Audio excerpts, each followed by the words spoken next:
Hello, hai, selamat pagi semua, selamat sejahtera. Sekarang dah 10.33, kita bagi buffer lebih kurang 5 minit untuk bagi semua masuk dan bila semua dah masuk, minta untuk like dan share dulu ataupun like dan ajak mana-mana kaki walk lah ataupun walk lah member yang dah join, so dia boleh join kita punya health talk hari ini. Jadi health talk kita hari ini berkenaan dengan pelansingan badan dan juga senaman. Okay.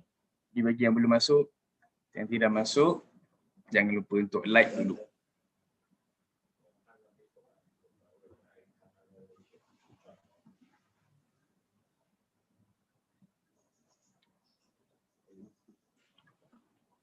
Okay.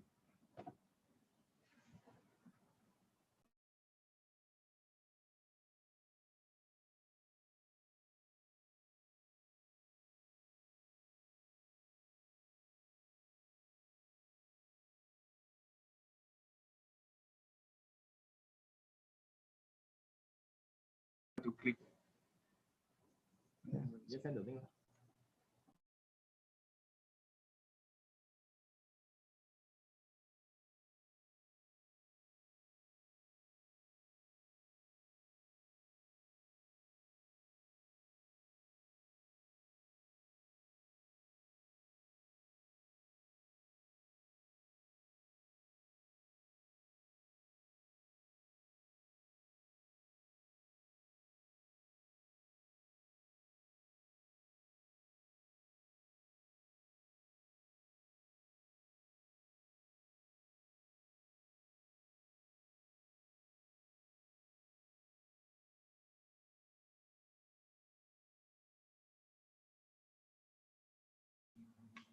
Hello, kita ada baru seorang join, so kita akan tunggu lagi.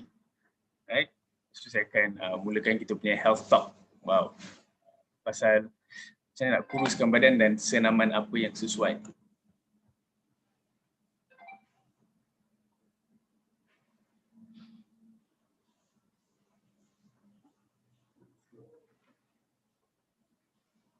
Watch on YouTube.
Hi everybody.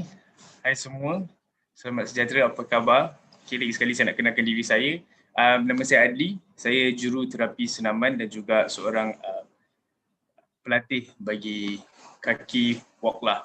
Saya adalah jurulatih Walklah. Dan hari ini macam kita dah set setiap bulan kita akan buat satu health talk pada minggu pertama setiap bulan. Jadi ini adalah health talk pertama kami, iaitu topiknya adalah berkenaan dengan perancangan badan dan juga senaman. Okay. Jadi tanpa membuang masa, kita pun dah masuk 10.40. Jadi saya akan mulakan saya punya presentation ataupun kelas berkenaan dengan perancangan badan.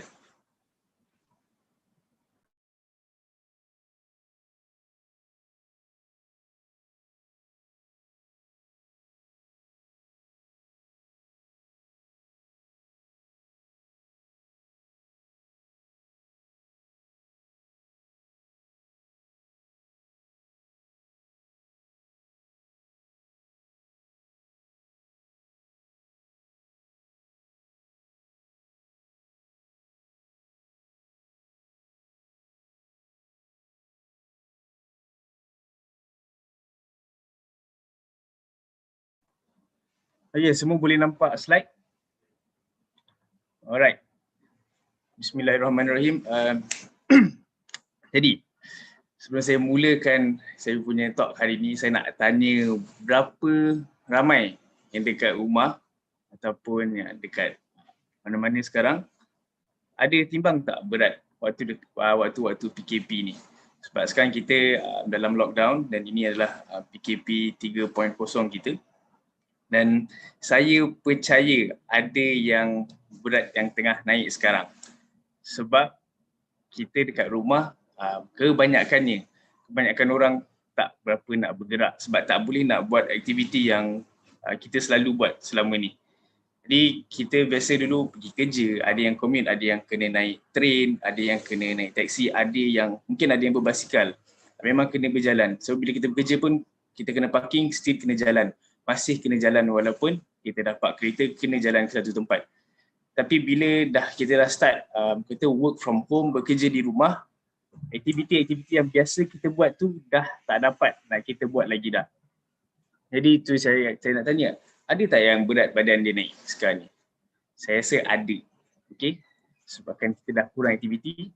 So kita nak bayangkan macam bila kita isi katakan satu cawan lah. Kita isi air tapi tak minum. Tak minum, dia tumpah, dia melempah. Maksudnya benda tu tak digunakan. Sama juga macam badan kita isi makanan tapi tak ada yang dikeluarkan. Tak ada kalori output kita tak ada. Kita tak gunakan kita punya tenaga. Benda tu bila dia bertambah, dia akan bertukar jadi lemak. Jadi bila kita dah naik berat badan, bila kita dah capai, dah hampir ke obesity, sebab naik berat badan ni macam-macam complication, macam-macam komplikasi yang boleh berlaku dekat badan kita.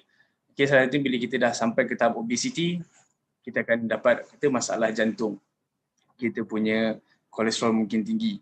Kita punya tulang cadaran gambar tu tak boleh nak tampung berat badan kita dan kita buatkan kita punya sendi sakit. Macam-macam lagi complication bila kita dah naik berat badan ni. Jadi sekarang ni saya nak tunjukkan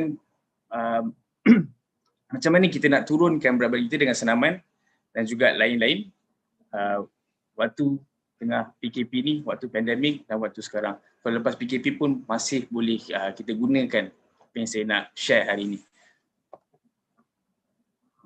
Jadi bila kita kata turunkan berat badan ni, orang dah kata tak boleh jalan lah. So macam-macam benda orang cuba buat. Ada yang pergi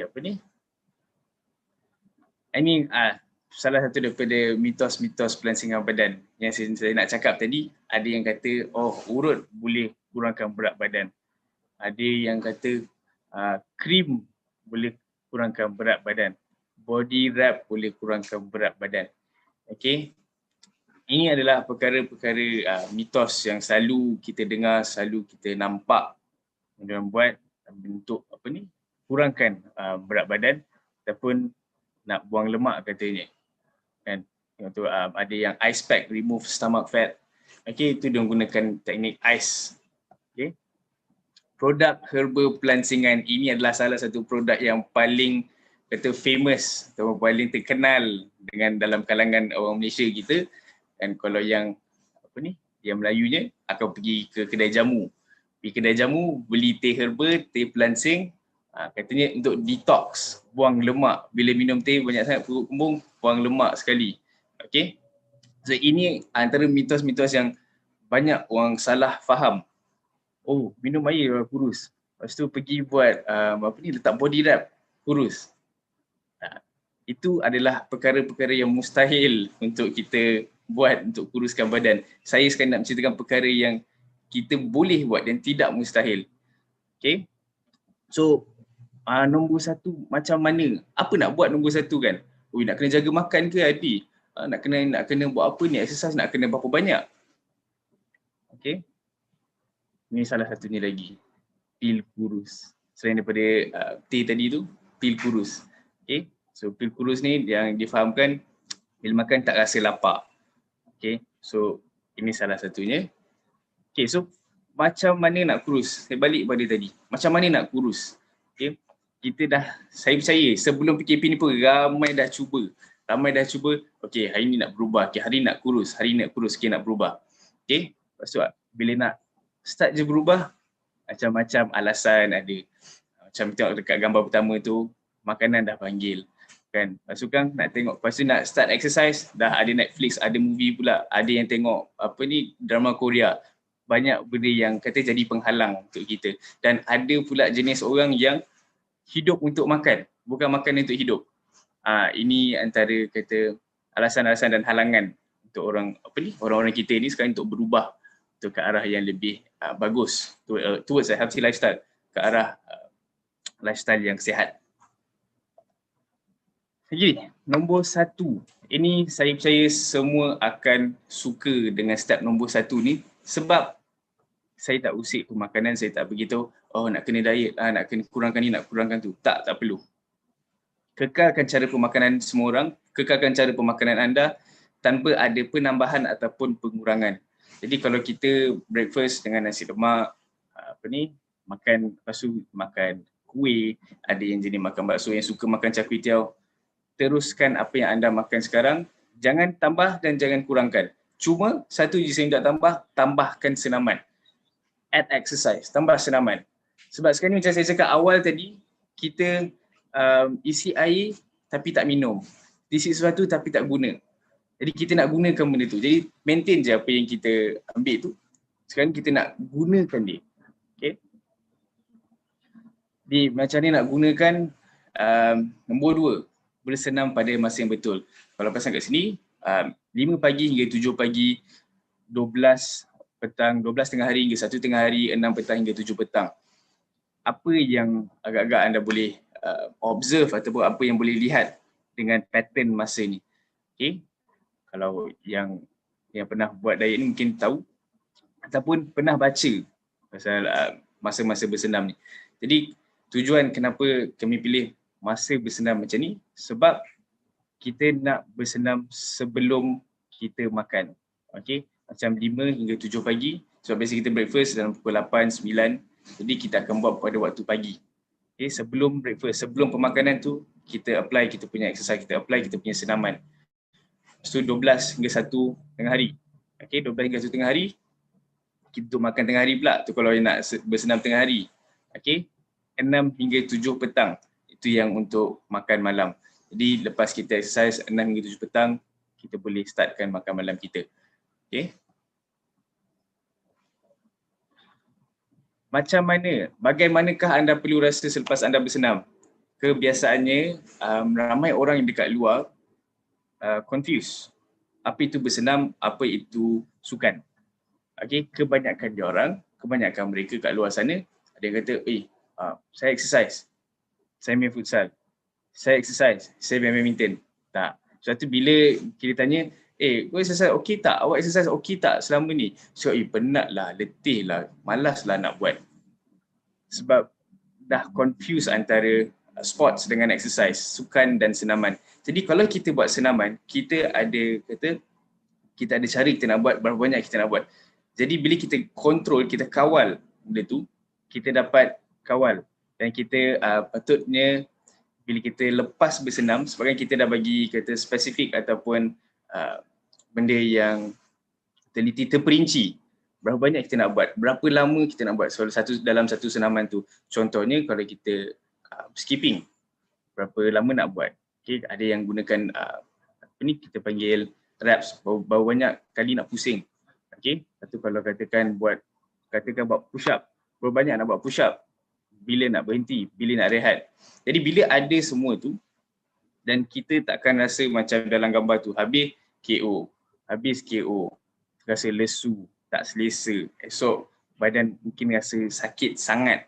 Okay, lepas tu ada rasa sakit sendi. Sebenarnya lepas kita bersenam, kita tak sepatutnya rasa benda-benda yang anda nampak dekat dalam skrin. Tiada sakit sendi, tiada rasa lesu, tak ada rasa pening, tak ada mual, tak ada rasa sakit dada. Sepatutnya anda rasa hanya berpeluh, rasa kuat dan bertenaga lepas exercise. Rasa puas hati bila ada peluh, energize, jadi energetic, jadi semangat bila kita habis senaman. Okay. Jadi apa jenis-jenis senaman yang kita boleh buat? Apa jenis-jenis exercise yang kita patut buat untuk kurangkan berat badan ni? Jadi senaman yang disyorkan adalah senaman aerobics. Itu senaman secara perlahan dan berterusan. Dan sekurang-kurangnya 20 hingga 30 minit. Okay. Jadi dekat sini dalam gambar ni, ini adalah contoh-contoh senaman aerobik yang kita boleh buat secara berterusan dan perlahan-lahan. Contohnya kita boleh jalan, kita boleh buat ada tu senam aerobik. Senam aerobik. So boleh berenang, berbasikal. Tapi sekarang ni saya nak cerita pasal dalam situasi kita sekarang ni, dalam situasi PKP yang berada kita kat rumah, dan bila kita nak keluar pun kita hanya boleh lakukan aktiviti individu, iaitu berbasikal dengan jogging ataupun berjalan. Kita nak buat aerobik tak boleh. Boleh buat kat rumah. Okay, tapi kita tak ada instructor. Kita tak tahu berapa banyak dia buat, berapa intens dia buat. Okay, berapa susah dia buat. Kita tak tahu. Jadi apa yang mudah untuk kita buat dekat rumah adalah, kalau yang boleh berbasikal, ada basikal, boleh kayu basikal kat luar. Ataupun kalau ada basikal kat rumah, lagi bagus, boleh duduk rumah. Yang ada treadmill dekat rumah, boleh buat treadmill dekat rumah. Yang tak ada, jangan risau, kita masih boleh berjalan dekat luar. Okay. Jadi berjalan dekat luar. Saya nak cakap sekarang ni, cakap sikit kenapa kita kena jalan secara perlahan-lahan dan berterusan. Sebab sekarang kita punya aim, kita punya tujuan adalah untuk menggunakan lemak kita dan mengurangkan lemak kita. Okay. So next slide saya yang tadi saya tekan tadi. Okay. Ini adalah dipanggil cellular substrate utilization. Kita punya substrate yang kita gunakan, tenaga yang kita gunakan, jenis-jenis tenaga yang kita gunakan sepanjang waktu. Jadi pada awalnya, ni kita masuk saintifik sikit. Okay. Saya takkan sentuh banyak sebab ni kalau kita masuk dalam memang dalam. Okay. So nombor satu kita ada ATP, itu energi pertama ataupun tenaga pertama yang kita gunakan. So kita ada CP, kita ada anaerobic glycolysis, aerobic glycolysis, okay, dan aerobic lipolysis, itu pembakaran lemak. Okay. Jadi yang saya nak fokus adalah kalau kita tahu dan apa ni yang nampak fat burning tu. Okay, pada intensiti yang rendah dan pada jangka masa yang lama, sebab pada intensiti rendah badan kita akan gunakan lemak. Saya nak bagi tahu tenaga utama yang badan kita gunakan adalah glukos ataupun gula dalam badan. Tapi pada intensiti yang betul, kita dapat untuk gunakan kita punya lemak sebagai kita punya tenaga untuk berjalan, untuk bergerak. Jadi light intensity ataupun intensity yang rendah ke sederhana adalah yang baik untuk fat burning ataupun pembakaran lemak. Okay, saya tak nak sentuh banyak, cukup sampai situ. Jadi kita nampak the whole picture. Kenapa kami syorkan untuk jalan slow dan berterusan. Okay, sebab sekarang kita tengok dekat energy system kita, tenaga pathway energy system kita, ke arah mana kita nak gunakan. Macam kenapa saya syorkan benda tu. Okay. Tukarkan masa pengambilan makanan mengikut waktu senaman anda. Ini yang saya cakap yang 5 sampai 7 pagi, 12 sampai 1 tengah hari, 6 hingga 7 malam. Okey. Tukarkan masa pengambilan makanan mengikut waktu senaman. So, saya nak explain sikit. Katakan kita bersenam waktu pagi, kan? Katakan pukul 7. Jadi, kita jangan breakfast dulu sebelum kita exercise. Kita exercise dulu, lepas tu baru kita breakfast. Jadi breakfast tu kita akan tukarkan, kita asingkan kita punya karbohidrat dengan protein. Okay, biasa kita makan sekali kan, biasa kita makan, kalau ada makan roti ayam, ada makan nasi goreng pagi-pagi dengan telur, cuba asingkan. Okay, jadi 30 minit lepas kita bersenam, lepas kita exercise, kan, kita saya cadangkan untuk ambil ataupun makan sumber-sumber karbohidrat, roti, so kita ada pisang, benda-benda yang manis yang ada glukos dekat dalam dia. Okey, buah-buahan tu ada glukos juga. So 30 minit selepas bersenam ambil karbohidrat. Dan bila kita nak ambil protein, 90 minit selepas senaman. Okey, dia ada 2 waktu. Kita ambil daripada waktu bersenam So 30 minit kita ada karbohidrat, 90 minit ada protein. Alright. Okey. Jadi masa saya tinggal 5 minit sebenarnya, saya nak cepatkan sikit. Okey. 60% karbohidrat, 30% protein, 10% lemak. Apa yang dimaksudkan dekat sini adalah ini diet ataupun cadangan untuk kuantiti yang kita akan kita makan dalam masa sekali makan. Okey.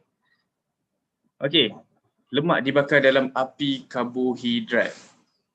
Okay, kalau dalam bahasa Inggerisnya, fat burns in the flames of carbohydrate. Apa tu? Kenapa nak kena bakar-bakar? Kenapa nak guna karbohidrat untuk bakar? Kan? Apa guna pula karbohidrat? Kita bukan nak bakar lemak ke? Okay. Dekat sebelah kanan ada sedikit explanation, saya pun tak akan sentuh banyak sebab ini dah lebih kepada saintifik. Jadi saya akan sentuh sikit je. Okey. Kalau nampak dekat arrow warna merah, bawah pyruvic acid tu, okay, untuk kita menukarkan kita punya fatty acid ni ataupun lemak kita perlukan ada satu bahagian dalam komponen dalam karbohidrat ataupun glukos, iaitu oxaloacetate. Ini diperlukan untuk membantu pembakaran lemak ataupun penggunaan lemak. Okay. Jadi kita perlukan karbohidrat untuk pembakaran lemak. Kita ada dekat satu statement kat sini, lemak dibakar dalam api karbohidrat. Okay. Satu, jangan pergi potong kita punya karbohidrat, jangan potong carbs kita. Maintain apa kita makan. Right? Okay. Nombor 5. 30 minit sebelum kita, ni rutin 30 minit sebelum kita mulakan senaman, minum kopi atau teh. Okay, kenapa minum kopi atau teh? Sebab dalam kopi dan teh ada satu bahan namanya kafein. Kafein ni membantu untuk kita mobilize ataupun kalau dalam bahasa Melayu menggerakkan kita punya fatty acid untuk ke darah dan ke hati ataupun liver. So bila dia dah gerak, kita memudahkan dia atau membantu kita punya badan untuk gunakan lemak ni sebagai tenaga. Okay. Elakkan makan makanan yang kalori tinggi ataupun tak ada kalori. Sebab ada 2 benda yang akan jadi bila kita makan kalori tinggi. Satu, kita akan ada glycemic dip. Pun bila kita dah kita makan, kita akan ada glycemic dip ni, namanya bila kita makan gula tu naik. Kalau tengok dalam graf tu, dia naik, dia akan turun bawah daripada baseline kita mana kita start tu, dia akan turun bawah. Jadi ini akan boleh buat kita jadi pening, boleh buat kita rasa mual. Okay. Sama juga bila kita makan benda yang tak ada kalori, kita akan kekurangan tenaga sebab tenaga kita, badan kita, saya cakap ni, pada awalnya dia akan guna glukos dulu sebagai tenaga. Jadi bila tak ada, sebab darah kita bukan ada switch. Okay, glukos habis, masuk fat, tak boleh. So kita tak boleh macam hari ni tak nak makan ni lah, tak nak makan, 0 kalori. Lepas tu kita buat exercise. Kita ada kemungkinan besar untuk pengsan ataupun muntah selepas atau semasa exercise tu sendiri. Lagi satu, bila kita makan kalori tinggi, kita ada insulin yang akan keluar untuk bawa gula kita ni masuk dalam kita punya otot untuk digunakan. Jadi bila kita makan gula yang tinggi, penggunaan lemak kita tadi yang kita nak guna tu dihentikan sebabkan dah ada gula dalam kita punya badan. Right? So kita akan gunakan gula instead of kita punya lemak. Okay. Cara saya nak summarize apa yang saya dah cerita tadi. So kita ada 4 langkah. Saya 4 langkah, 5 langkah. Okay. So minggu 1 bersenam dengan intensiti yang tinggi sedikit ataupun sederhana tinggi selama 20 hingga 30 minit 3 hingga 4 kali seminggu. Jadi kita boleh start untuk berjalan dekat luar dengan menggunakan intensiti yang sederhana laju. Bukan macam kita pergi shopping, bukan macam kita pergi tandas, bukan macam kita biasa berjalan. Laju sedikit daripada yang biasa. Okay. Dan apabila kita berjalan macam ni, 20 hingga 30 minit, 3 hingga 4 kali seminggu, kadar metabolisme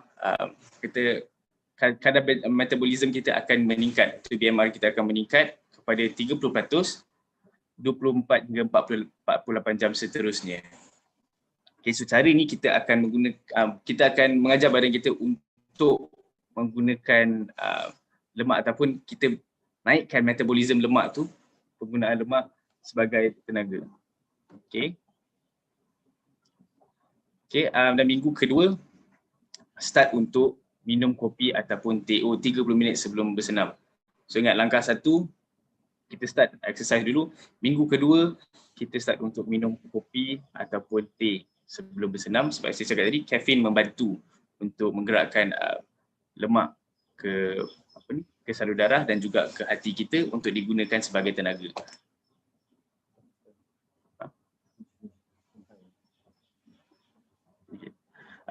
Langkah 3, pelaksanaan ataupun kita panggil feeding time, waktu makanan secara terperinci yang saya cakap kita tukarkan pemakanan kita kepada mengikut waktu senaman kita.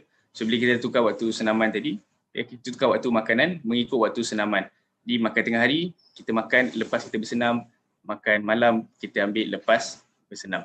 So kita ikut yang 30 minit dan 90 minit. 30 minit lepas exercise karbohidrat, 90 minit kita makan protein. So minggu keempat ataupun langkah keempat, peralihan makanan. Okay. So bila kita teruskan apa yang kita dapat dalam minggu 1, minggu 2, minggu 3 tadi, kita akan rasa badan kita lapar kat tengah malam dan kita akan dapati kita rasa turun berat badan kita waktu minggu keempat ni, dan bila sampai ke minggu kelima kita boleh naikkan dos ataupun intensiti kita waktu berjalan tadi. Bila dah berjalan laju sikit, kita jalan laju lagi. Okay. Dan itulah dia, saya dah summarizekan apa itu senaman dan juga pemakanan. Cara untuk melansingkan badan melalui senaman dan juga pemakanan. Okey. Jadi itu saja daripada saya. Terima kasih. Dan seterusnya kita akan ada lagi satu sesi dalam bahasa Mandarin dan juga bahasa Inggeris. Boleh join dekat FB Live. Dan kalau ada yang tak sempat untuk ataupun saya terlalu laju, boleh join yang dalam bahasa Inggeris pula pada pukul 11.30 pagi. Okey, terima kasih.